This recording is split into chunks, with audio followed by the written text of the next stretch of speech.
Have you ever been in a meeting where you wondered, just what is going on? That was me a few years back. I was in a conference room, seated around the table with 6 business leaders that I had never met before. Our mission?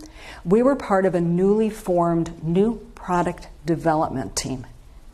And our mission in life was to create the organization's next blockbuster over-the-counter products. No worries, right? Let's just say our first meeting was a complete disaster. We started to go around the room and introduce ourselves to one another. And that's when it happened. Everybody took out their professional peacock tails and started strutting their stuff. One story, one introduction after another got more fantastic, extolling all of their professional virtues, their accomplishments, past jobs, how great they were. You get the picture? And then it became my turn to introduce myself to this table full of professional peacocks. Hi! I'm a corporate newcomer. My boss said I'm a must. I have to be on this new product development team because I can get people who do not like to work together to, in fact, work together really well.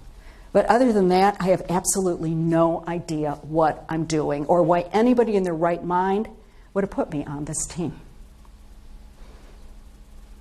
Everybody folded up their professional peacock tails and they leaned back in their chairs.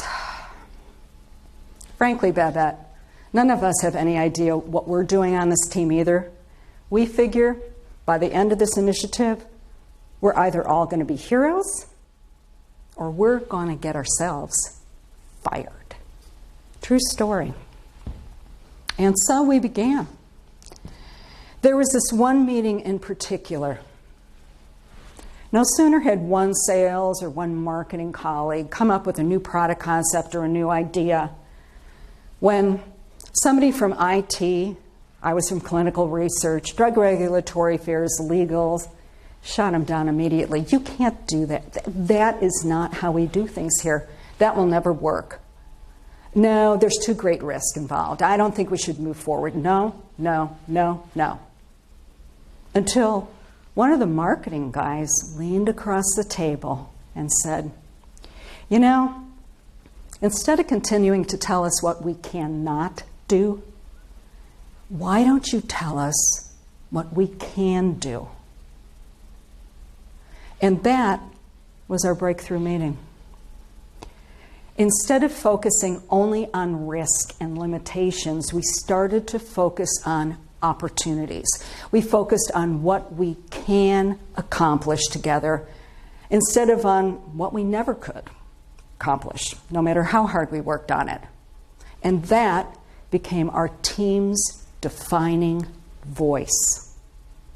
The business case we made to leadership was the profitability of incorporating quality processes and attributes into the new product development protocol we developed for the corporation in our work over the next 3 years.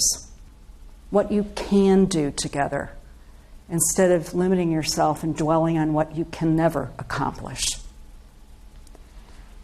What is your team mantra? I want to thank the event organizers and conference co-chairs for inviting me to spend some time with you today. And feel free to reach out to me afterwards so we can continue our conversation. This presentation combines 3 keynotes and workshops that I do, so it's a little sampler of some topics that are near and dear to my heart, and I think are important for you as well. What you'll learn by the end of today's presentation is that capturing, articulating, and leveraging your defining voice catalyzes your emergence as a leader. You'll also find that us versus them mindset sabotages collaboration, always.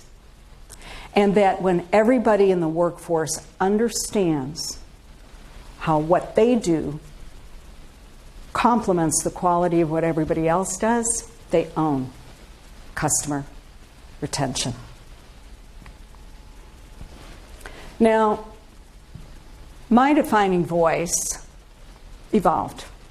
The statement about, I get people who don't really work well together to work well together became, I leverage collaboration to catalyze professional innovation, workforce engagement, and customer retention. I learned a lot working on that new product development team, and I bring my defining voice to every meeting, keynote, person I work with, time after time.